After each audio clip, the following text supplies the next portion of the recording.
O vídeo que você clicou já vai começar, mas antes, deixe seu like, compartilhe e se inscreva no canal. TV Flórida, a sua TV brasileira nos Estados Unidos. O candidato vai ser quem o Alexandre de Moraes quiser. Se o Alexandre de Moraes quiser que seja o Tarcísio, será o Tarcísio. Se o Alexandre de Moraes mudar de ideia e não quiser mais que seja o Tarcísio, será outro. E assim é em uma ditadura. Paulo, eu queria entrar num ponto aqui com você do Eduardo Bolsonaro. O Eduardo Bolsonaro está nos Estados Unidos, todo mundo sabe que se ele colocar o pezinho aqui no Brasil, ele vai ser preso, né? Ninguém tem dúvida disso. Então, o próprio Jair Bolsonaro já disse que talvez ele não volte mais para o Brasil, pelo menos enquanto o Brasil estiver vivendo esse período, né, que vocês colocam aí, classificam como uma ditadura. O fato é que o Eduardo Bolsonaro chegou a ser colocado como um nome para as eleições presidenciais. E no seu programa, como você falou que eu acompanho, claro, acompanho tudo de todos os lados, até por dever profissional, para informação. Você colocou ali que você é bom o programa. É bom. Que você é fiel ao Eduardo Bolsonaro e não ao Jair. Eu não lembro se a palavra foi fiel, tá? Então você pode me corrigir, claro.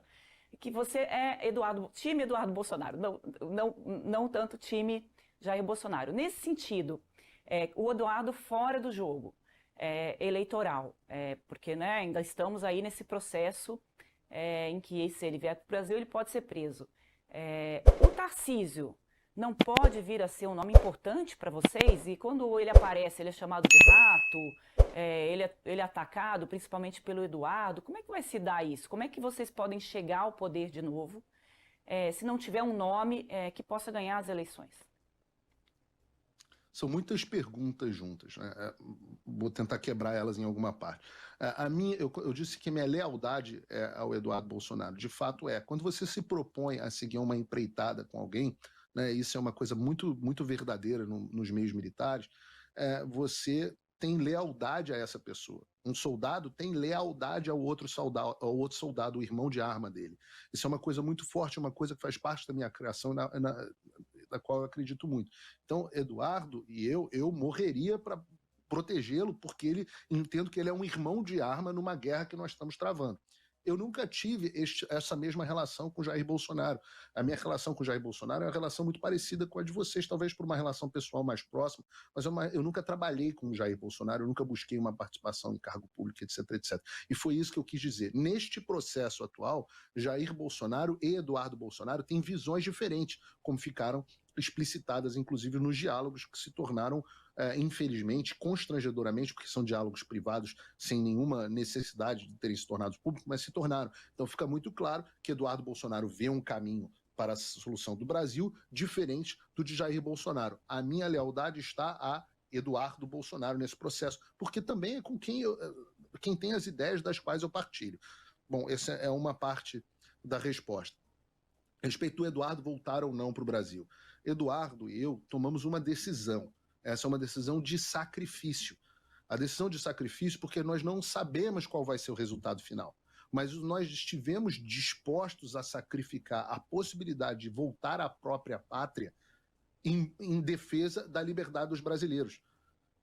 A imprensa não acreditou nisso, mas o Eduardo, quando veio para cá, veio disposto a nunca mais voltar se assim for necessário, mas brigar para que possa voltar, para que ele possa voltar, para que eu possa retornar ao Brasil quando eu quiser, para que ele possa... E o caminho para isso passa, inclusive, pela anistia. Se houver anistia, Eduardo Bolsonaro é hoje o melhor candidato e o melhor futuro presidente da República do Brasil. Se não houver anistia, aí é um outro problema, porque aí nós entramos numa divergência. A sua pergunta foi muito oportuna. Vocês têm que ter um candidato para as eleições de 2026 que seja viável. Ora, eu não acredito em eleições em 2026, como eu não acredito que o Brasil teve eleições livres em 2022. Então seria insano da minha parte... O Eduardo foi eleito em 2022, como é que você pode dizer que não teve eleição livre? Eduardo foi eleito o quê? Deputado? Eu estou falando de eleição para presidente. Sim, mas é a mesma eleição, a mesma maquininha, o mesmo eleição? tudo. É claro, o mesmo pleito. Vocês estão preocupados. Tá. Vocês estão preocupados com a maquininha. A maquininha não estou preocupada com a maquininha, não. Eu estou falando do processo eleitoral. O processo eleitoral de 2022, em que o Eduardo foi eleito deputado federal, é o mesmo processo eleitoral que se você elegeu o presidente da República, deputado federal, uma parte do Senado Federal. e governadores. Então, aí tudo bem. O outro lado que não interessa, que está errado. Certo. Há uma diferença enorme entre a condução da eleição para presidente da República e a condução da eleição para deputados.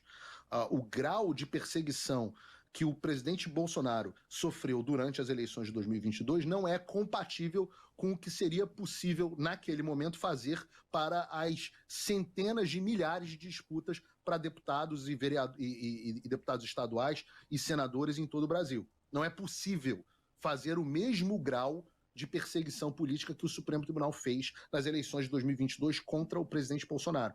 Não é possível. Era fisicamente, naquele momento, impossível. Talvez em 2026, agora que o poder está mais consolidado na mão do Supremo Tribunal Federal, talvez eles tenham mais instrumentos. Ainda assim, vocês têm ideia de quantos deputados da oposição estão debaixo de algum tipo de júdice das suas candidaturas? Se vocês não têm, eu recomendo que perguntem à Câmara. São inúmeros. Inúmeros senadores, deputados que viram para mim e falam: olha, eu não posso falar porque tem um negócio de uma AIGE aqui, que se eu falar, eu não posso, vão me caçar o mandato. Ora, perguntem ao Deltan Dallagnol. Deltan Dallagnol, de quem eu fui muito crítico, hoje eu gosto muito dele. Fui muito crítico à posição dele como procurador da Lava Jato, mas eu sempre disse, minha posição era crítica ao Deltan Dallagnol, mas sempre disse: olha, o Deltan Dallagnol foi legitimamente eleito pelo povo. E cadê o mandato do Deltan Dallagnol? Então, eu não acredito, eu insisto, eu não acredito que nós tenhamos, de fato, eleição em 2026. Ah, Paulo, mas aí se não for o Eduardo porque ele não pode voltar e não for o Jair porque ele está inelegível. Ora, se isso acontecer, nós já vivemos uma ditadura consolidada. Aí os instrumentos vão ter que ser outros. O candidato vai ser quem o Alexandre de Moraes quiser. Se o Alexandre de Moraes quiser que seja o Tarcísio, será o Tarcísio. Se o Alexandre de Moraes mudar de ideia e não quiser mais que seja o Tarcísio, será outro. E assim é em uma ditadura. Não interessa, se interessa que se a candidata na Venezuela foi a Maria Corina Machado ou se foi o outro cara, não faz diferença. O presidente é quem o Maduro decide que é. E é hoje a situação que eu acredito que o Brasil vive para 26. Então a direita nem pensa num nome nesse momento para eu não falo pela direita. Eu não falo pela direita. Enfim, eu falo por mim e, em parte, pelo Eduardo. Se você chegou até aqui, é um bom sinal. Para assistir os vídeos completos, acesse nosso site ou baixe nosso aplicativo totalmente grátis.